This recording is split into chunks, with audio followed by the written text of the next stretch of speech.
寒い晩やで火を起こし指に息かけ飯を炊く頑張る笑顔が好きでした母さんあの日の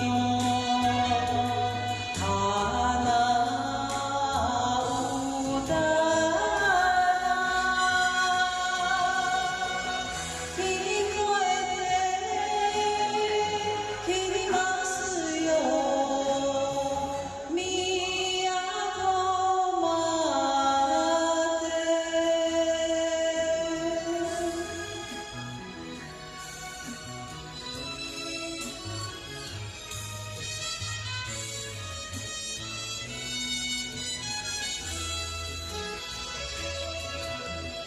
今日という日が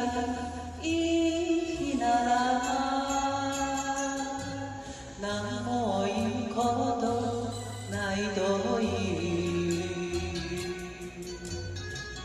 母さん気持ちがわかります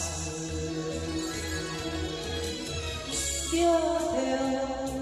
合わせて父さんの骨待つ姿が浮かびます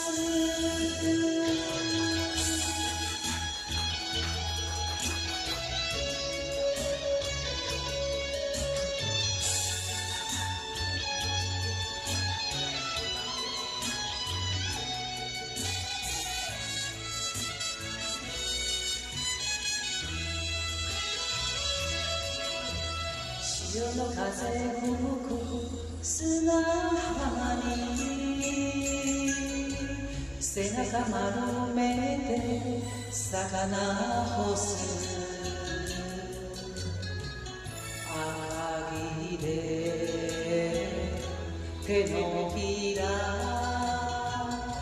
気にしない